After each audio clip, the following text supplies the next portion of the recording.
So as I said earlier, I wanted to explore the positive and negative aspects of trauma and do some reframing from the perspective of how we're able to use this really horrible loss, this really horrible situation that we found ourselves in, to really develop our character and our resources in ways we might not otherwise have been able to. So one of the negative effects of trauma is hypervigilance. And that comes from needing to really be aware of our environment and what could potentially threaten us. So it's one of the hyperarousal symptoms of PTSD. And in this state, all of our sensory abilities are increased. We're incredibly sensitive. We have sometimes exaggerated behaviors because we're wanting to self-protect. And so for any of you that have been in training where you have been put in your place routinely, you know that feeling when you're getting ready to get on the floor and join your peers. You have that sick feeling in the pit of your stomach. You are trying to talk yourself into not being anxious, tense, or on guard. And then when you get there, you're trying to pick up all the non-verbal cues that you're going to be the target. You've prepared in advance. You've probably over-prepared. And so you're really paying attention. You're paying attention to the individual in charge who may be the perpetrator. You're paying attention to your peers.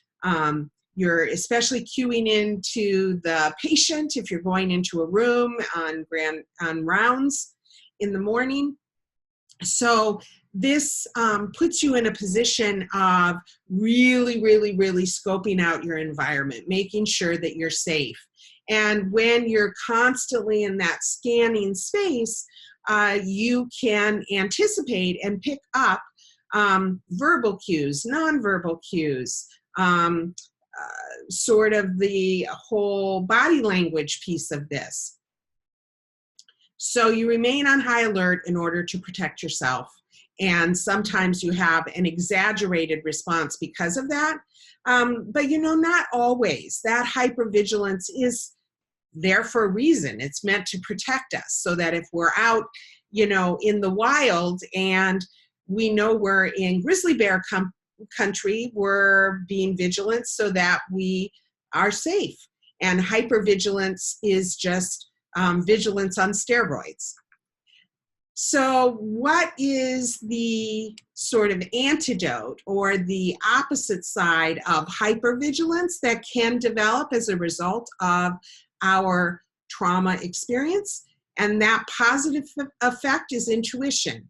And intuition is sort of the culmination of many different aspects of our environment that we pick up without even necessarily really realizing that we are. So I love this visual because it talks about the subconscious mental processing. So we're going over in the back of our mind what we need to do and where we are in our present environment. We're in tune with our values or ethics and how those values or ethics influence the way that we make decisions. We are connected to our experience so that when we make decisions, they're experience-based. We also understand the effects of our environment and some of the experiences that we've had. So when it comes to making decisions, we are in that affect-initiated place. And we also use our gray matter, where we are able to make cognitive-based decisions. So when you put all of that together, that culminates to create a sense of intuition, where we are picking up in a multisensory way all of those various things happening internally and externally. So we move from that hypervigilance where we're scanning, trying to keep ourselves safe, to, employing our subconscious, staying connected to our values, remembering our experiences and using our experiences to help us really have a grounded sense, a common sense. We understand cause and effect and natural consequences, so we're also employing that, and we are using our analytical, cognitive wisdom. So I recently posted on Facebook something to the effect that when we're operating in the world, we want to make sure that it's really our intuition that's at work, not our trauma that is sort of deluding us. Because those people that will say to me sometimes something to the effect of, I think it's a sign. This has shown up in my life and I think it's a sign. Well, I think it can be a sign if you're coming from this place of intuition, the multi-sensory input that you are accessing in order to come from that intuitive place. Much, much better than hypervigilance where you're scanning all the time. But if you are not so much intuitive, but hypervigilant and reactionary, so that you're picking up things, not really processing it in an organized way, but still with a lot of chaotic, reactive, confused energy, then you can have very negative results. And those are the people that talk to me and say, well, I thought for sure this move was right. I felt like I was tuned into my intuition. And, some of the ways to tell is if you are using this multi-sensory input to have that then felt sense inside of yourself. But if you are just trying to anticipate through hypervigilance, if you are just ready to act and react at the drop of a hat, then that's not necessarily wisdom and intuition. That can be your trauma speaking. Another negative effect of trauma is the emotional flooding.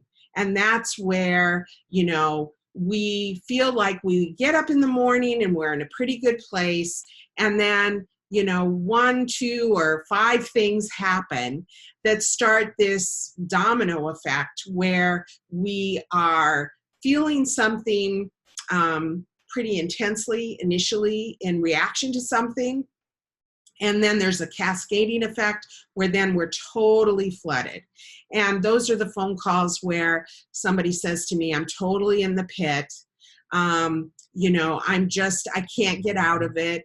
I vacillate between feeling enraged and like I just want to weep.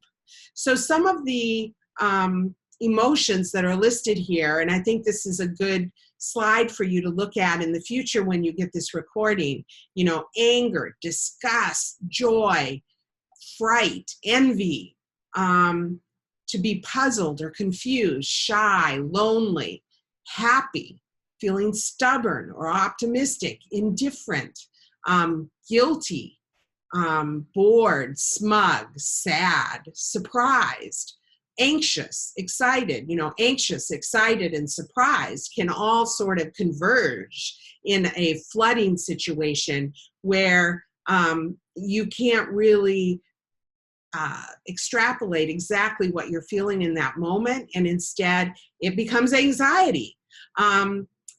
Feeling withdrawn, tired, aggressive, hurt, cautious, miserable, numb, overwhelmed, sorry.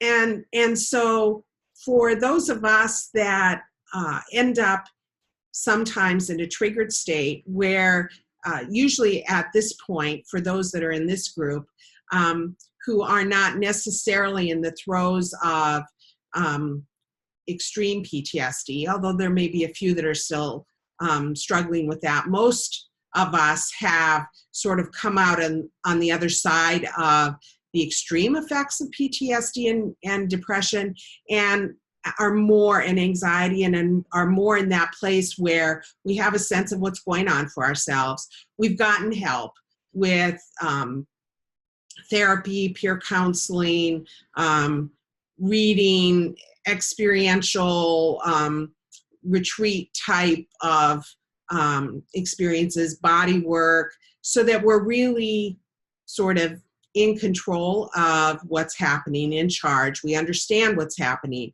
But even with that, we have a day where we wake up in the morning, we get a call on our answering machine, and somebody cancels, and you're like, oh my goodness, I had my day planned.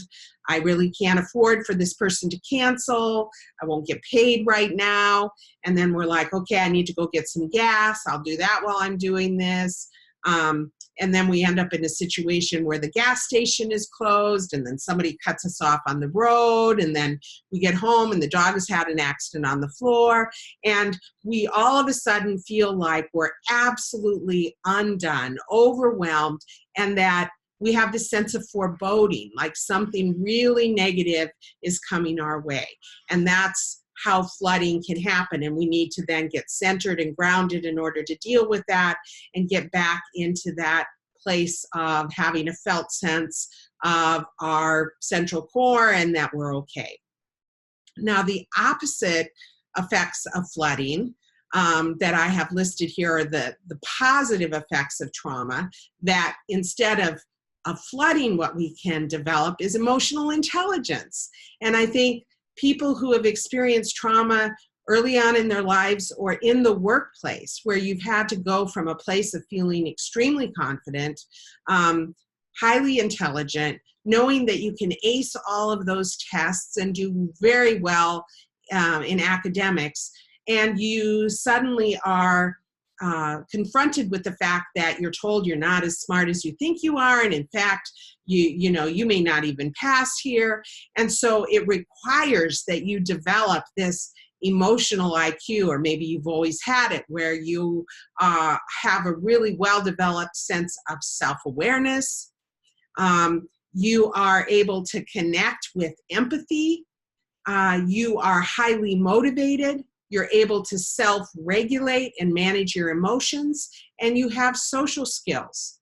If you look around or reflect on your past training, or look around in your group practice where you worked, or the hospital, or in other situations that were highly dysfunctional or toxic, you will easily be able to pick out those people who lack emotional intelligence, those people who have no real sense of self-awareness, who are cut off from their empathy. They may be sympathetic, but they don't know how to really empathize, that they struggle with motivation because they feel stuck. They feel like there's no real solution, and so they're shut down. They have difficulty self-regulating, so again, they could either shut down and be very, very muted, or they could be all over the place, and you never know, hot or cold.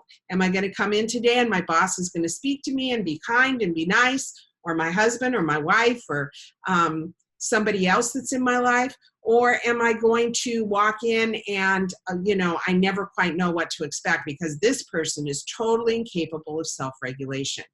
Or those people that miss social cues, that really don't know how to maneuver with ease social situations. So one of the byproducts of trauma is from that hypervigilance that then morphs into really being intuitive and being able to really connect with all of our sensory input. And then moving from a place of flooding and perhaps PTSD, anxiety, and depression to really knowing ourselves. That's one thing about the dark night of the soul, or teetering on the edge of the abyss, is it requires that we reach deep inside ourselves and start to understand ourselves better. We start to have compassion for ourselves. We start to feel highly motivated to get out of this situation and to not continue the legacy of abuse and dysfunction and toxicity in the workplace or in our home. And we know that we feel better when we can self-regulate and feel in charge of ourselves. And we also see the value in being able to connect with others socially. And so we pay attention. We're not hypervigilant, but we're observant. So we use those powers of observation, that ability to connect to others after connecting to ourselves first, so that we develop this emotional intelligence that serves us well. So that can be a byproduct on the positive side of having experienced trauma, because it sort of takes us down to our core self. It really has a way of burning off all of the superficial and instead takes us to that place of being real, being honest, being self-aware. So here's another slide that I really like that talks about emotional intelligent components. So, first there's self-awareness. This is just four stages rather than the previous slide that had more. But first is that self-awareness, having a filter. How many times have we said, she or he just doesn't have a filter? And if we've been in situations where we've been abused, we generally have been abused by someone who doesn't have a filter, who isn't self-aware, whose consciousness of their ability to choose their emotions, their beliefs, their behaviors and actions don't show us that they are capable of being self-aware, of reflecting. And so to look at this slide and to sort of connect with it in a way where you can affirm for yourself who you are and the fact that, wow, I really do have a high level of self-awareness. Stage 2 is self-management. Now, if you're in the throes of PTSD, you've had a bad week, you've been activated, self-management may be a struggle, and that's okay. It doesn't mean that you're not emotionally intelligent. If you're self-aware and recognize that self-management is an issue, that's the number one thing.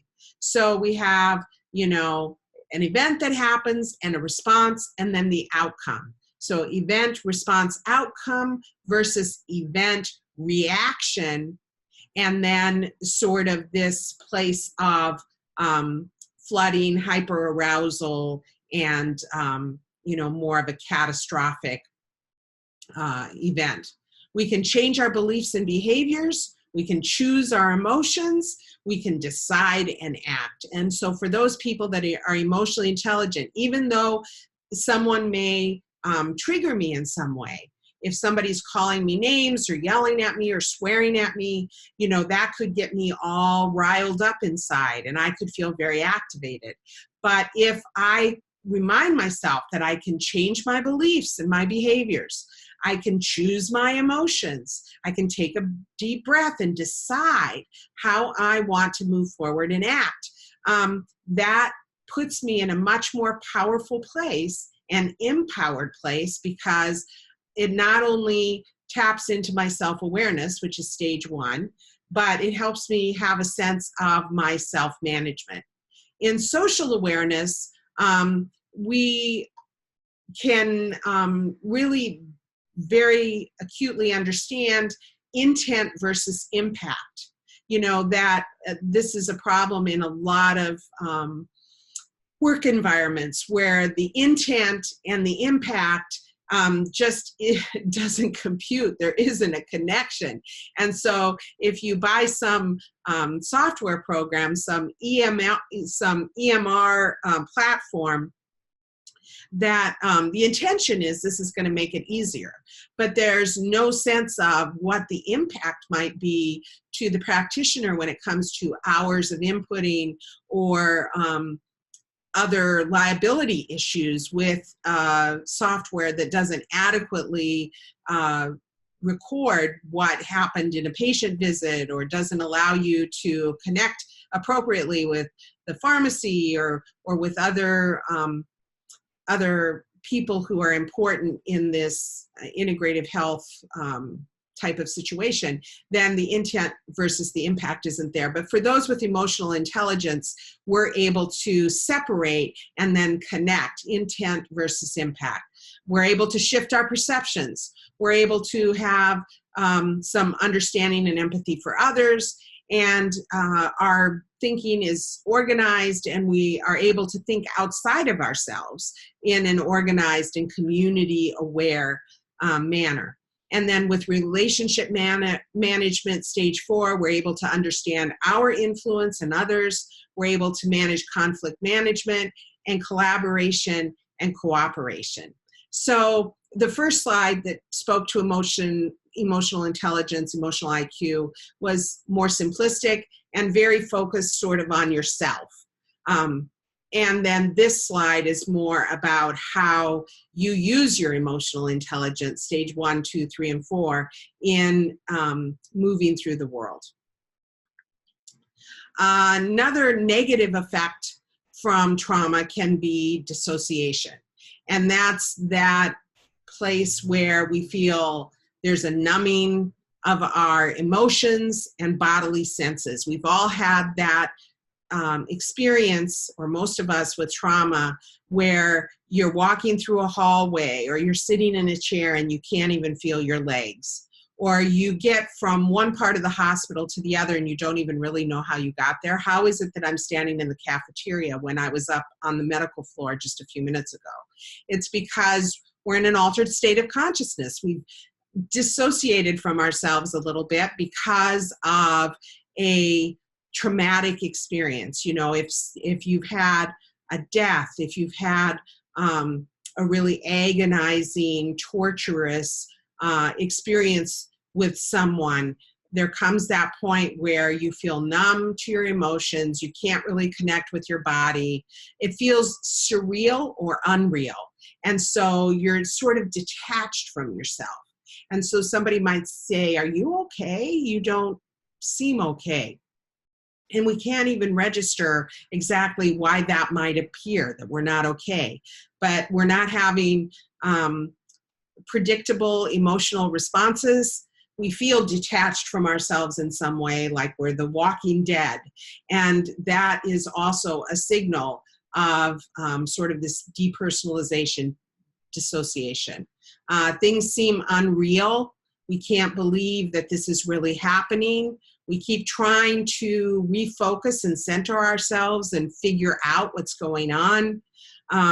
I've had people talk to me who've been in a situation where they're dealing with somebody in the emergency room who's a gunshot victim.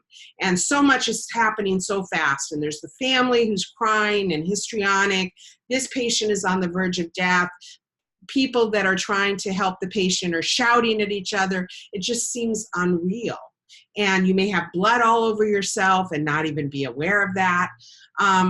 There's this distorted sense of time in that situation. It feels as if things are going in slow motion. Even the way people talk sometimes feels as if they're talking to us in very slow, overly articulating manner, or it can feel like things are going so fast and so rapidly. Or some of us, I know this has happened to me, I have been in a situation where I've seen the other person's lips moving, and I actually don't have a sense that I can really put the words with what they're saying. It's almost like I haven't been able to hear them. And so I think of that when I was 11 years old. My family was in a situation where we had carbon monoxide poisoning. So we ended up at the hospital and people were talking to me. But I remember that I didn't, I had all of these numbing of emotions and bodily senses. Everything felt unreal. Things felt surreal. And I felt detached from myself. I had a distorted sense of time. It felt like everything was going really slowly and I couldn't really understand what people were trying to say to me. So my bodily perceptions were altered. That was a dissociative state. Now, it might have been triggered by this sort of catastrophic event where, there was a lot of emergency hustling and ambulance and I was drugged. but there was also that traumatic effect of being confused. It was the middle of the night, not understanding what was happening. And so for those of us in this group that have had some type of dissociative process, this is familiar. The positive effect from this ability to get yourself into an altered state, or to have experienced an altered state, even though it was an altered state that came about as a result of trauma, is that we can begin to work at integration.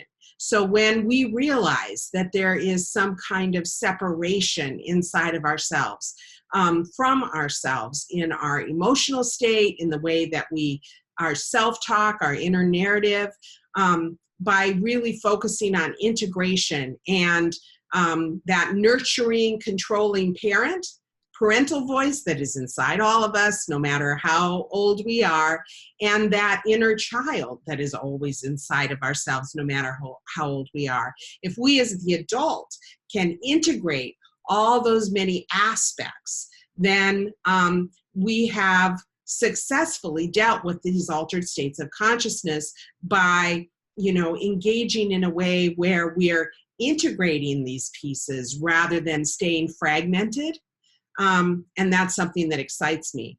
I added another slide here that has to do with that inner selves work, because I've just found the power of working with parts so incredibly helpful when it comes to trauma. And so one of the parts that many of us have, no matter how young or old our trauma happened, is that sorry one inside ourselves, the one who feels shamed. And so that's a part to work with, to really begin to understand what was activated in that event where the apologetic, remorseful one shows up, the one who wants, forgiveness, who wants to be able to move forward and not feel ashamed, where there's no separation from a mistake that was made or a behavior and the self. And so working with the sorry one, if we have shame, and to say, okay, so I have this part of myself that's always sorry, that apologizes to everyone all the time.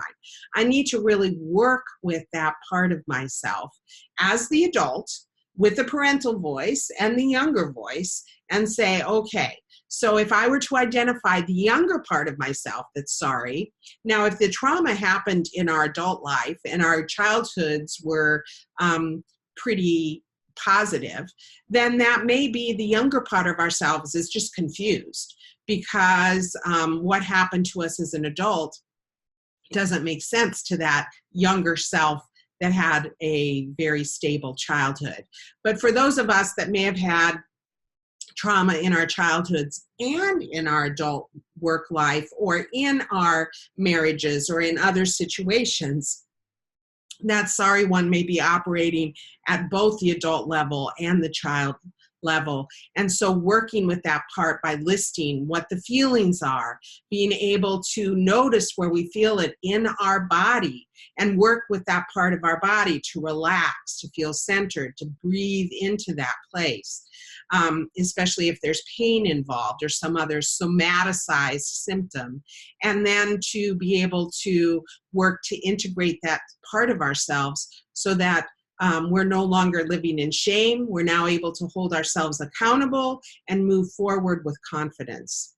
Another part can be the rebel, which is often our protector, and that's the one who can show up and have an attitude and maybe offend people sometimes, but it's all with the intent of protecting us.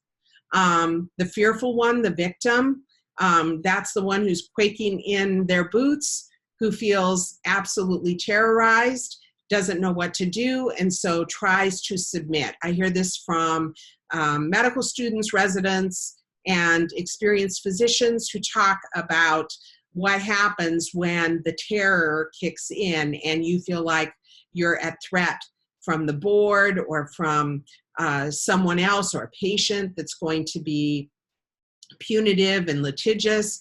And often what happens is just there's nothing I can do. this feeling of total helplessness and that you've been victimized and nothing you can do is going to work. And so for that part of yourself that shuts down, that goes into that very submissive, disempowered place, to have a conversation, to work with yourself, to get that fire going, to get that place of empowerment activated, and to be able to work with that part of yourself so that you don't get into a place of total immobilization or freezing. Fight, flight, or freeze. The rebel or protector is liable to fight. The fearful one is likely to flee or freeze. The enraged perpetrator, that still may be a part of ourselves that's out to protect ourselves, but instead does harm. And some of us have internalized abusers. Yes, I said that. Some of us have internalized abusers. In fact, I'd go so far as to say any one of us is capable at a given time, with enough pressure and stress and overwhelm, that we can become perpetrators ourselves. And to be able to acknowledge that shadow and work with that part of ourselves is really, really important. To forgive ourselves and to be able to work to make that more of an empowered part of ourselves rather than something we feel shame about. Because that enraged perpetrator is there for a reason. It's there to protect us because it has experienced the sorry one. It has experienced the fearful, terrorized one, and it's coming up and coming forth in order to keep us safe. The compliant one, the rescuer, that's something that is often present in physicians who are service-oriented. The grandiose, the imposter or liar, that comes sometimes from being forced to fake it until you make it, where you feel totally incompetent, so you just, try to piecemeal it together. And so you have convinced others and maybe yourself that the facts are a certain way when the realities don't support that. And so working with that part of yourself, how did that develop? And to have compassion with yourself in figuring out what all goes into that part of yourself. And then finally, the lost one, who's confused and in the chaos, can't figure it out. I have contact with a lot of people who come from that place. So the power of working with parts, going back to that dissociative process where we're in an altered state of consciousness during the trauma, and then to use that ability to sort of dissociate, but in a positive way, where we are using our observer self, our highest self, to help us work with the dissociative parts, the pieces that need the benevolent parent, the inner child work from the slide before, so that we really are able to heal and integrate. I always go to this slide, the post-traumatic stress slide. Post-traumatic stress always involves some kind of flashbacking, reflecting, flooding, the desire or need to avoid, hyper-arousal and reactivity, issues with our cognition, whether it's PTSD, anxiety, depression, and then mood, where we can experience flooding and difficulty with self-regulation. So I think we're almost ready then for it's time to share.